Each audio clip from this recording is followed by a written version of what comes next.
My name is H.I.M, stands for Hustle is Mandatory. I've been rapping for 15 years at this point. Started when I was about 13, and started taking it serious about 21. Been at it ever since.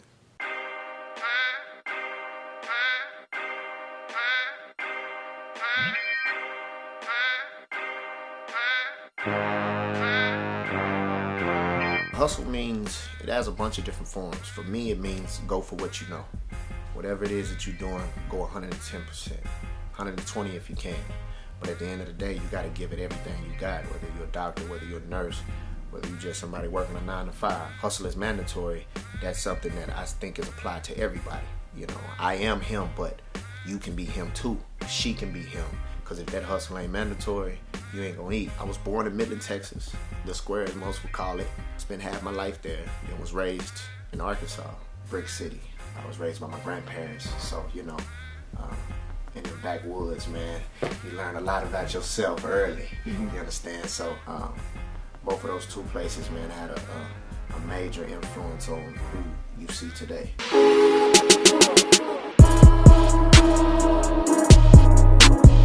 Dana made him do it. It's an ode to my aunt who passed away about a year ago. And she's the reason I'm pushing as hard as I am. She gave me another perspective on what I need to be doing. We used to have conversations like, man, you gonna be somebody, man. I know you got a voice, you got something to say, but just do it. She used to tell me all the time, man, you gotta do it. You talking about it. Talking ain't nothing but a conversation. What your actions gonna do. And so what that was chasing my dream instead of sitting around and waiting for somebody to give it to me. I had to go get it because time ain't promised to nobody. One of my biggest inspirations was Scarface. After hearing that story of never seen a man cry until I seen a man die, my grandmother passed away, rest in peace. I actually seen a man cry. And at that point, it changed my whole perspective on wanting to do this music thing. Well, another great storyteller to me is 3 Stacks. He's definitely another inspiration of mine. Because, man, if you listen to his stories, they're epic when you actually sit back and listen to what he's saying. I grew up on E40, DJ Quick. People I don't think really realize how big the West Coast influenced the South, especially the parts that I come from. We listen to a lot of West Coast music. And E40 was definitely one of them ones we listened to. I'd never forget Sprinkle Me, Slurricane, so on and so forth, man.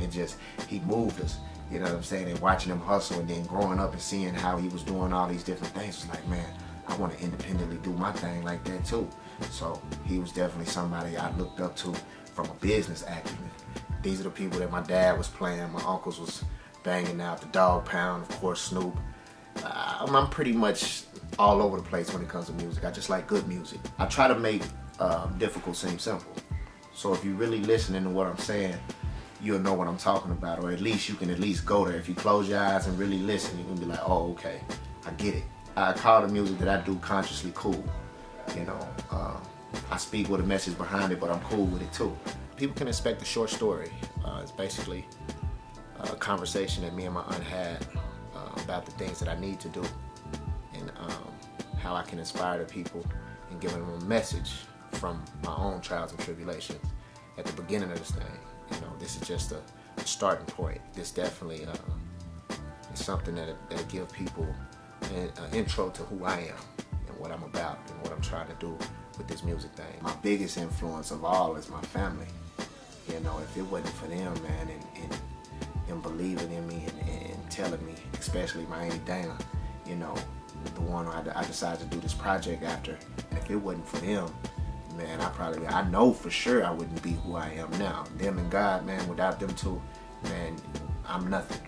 So at the end of the day, if I'm inspired by anybody, it's to be, that one for my family, to put them in a position, hopefully, to do their thing, and that's it, man. That's all I really gotta say on that. Word. Good.